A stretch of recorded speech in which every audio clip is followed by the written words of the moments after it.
Assalamualaikum warahmatullahi wabarakatuh. Halo teman-teman semuanya. Perkenalkan, nama saya Said Kamil Afali. Saya mahasiswa jurusan D4 Promosi Kesehatan Poltekkes Kemenkes Bandung. Jadi pada hari ini saya akan menceritakan kondisi saya di masa lalu dan juga di masa sekarang, dan mengapa alasan saya berubah serta perbedaan dari perubahan diri saya. Yuk saksikan. Baik teman-teman semuanya, sebelumnya saya akan menceritakan kondisi saya di masa lalu.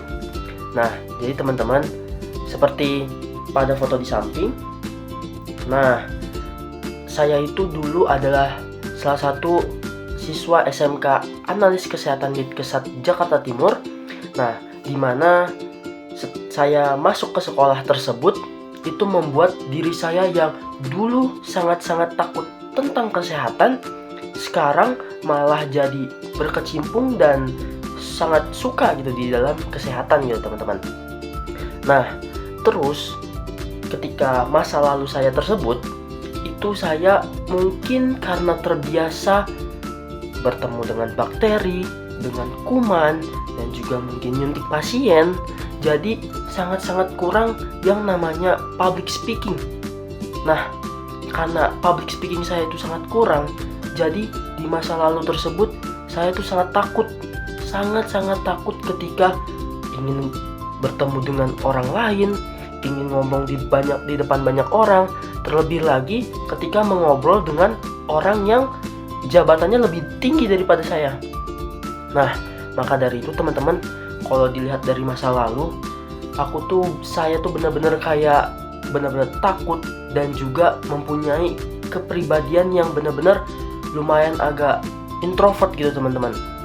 Terus juga untuk kebiasaannya pun saya masih sering ya bangun pagi dan juga hal-hal yang memang umum saja. Saya tidak berani untuk mengeksplor hal-hal baru gitu.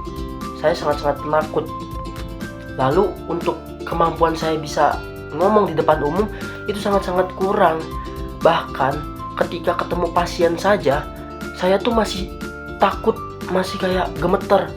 Jadi benar-benar harus banyak banget latihan walaupun butuh waktu lama.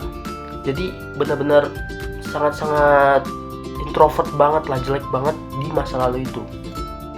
Nah teman-teman, jika dibandingkan dengan masa yang sekarang, seperti pada foto di samping, saya tuh benar-benar udah punya kepercayaan diri, terus juga benar-benar udah yang bisa gitu, yang namanya public speaking. Itu dimulai dari saya melihat teman saya yang jago banget public speaking teman-teman. Nah, dari situ saya mulai tertarik, kayaknya seru banget deh kalau misalnya kita bisa public speaking, ya seperti yang saya lakukan ini. Jadi saya mencoba untuk lihat di YouTube, Instagram, TikTok, terus juga sambil ngobrol di depan kaca.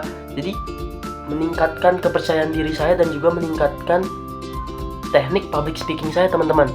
Terus juga saya tidak lupa untuk melihat seperti halnya kutipan, buku, quotes, dan lain sebagainya untuk menambah kosakata. Jadi buat teman-teman sekalian, sebenarnya public speaking itu sangat penting, karena dengan teman-teman bisa public speaking, aku yakin teman-teman tuh bisa semuanya. Nah, maka dari itu, kalau teman-teman pasti bisa semuanya, hal untuk bisa pelajarin public speaking tuh gampang kok teman-teman. Karena seperti yang aku rasain, benar-benar perubahannya tuh beda banget teman-teman. Jadi yang dulu benar-benar introvert, sekarang aku sebenarnya tidak menyatakan bahwa aku extrovert atau berubah yang tadinya introvert menjadi extrovert, tidak.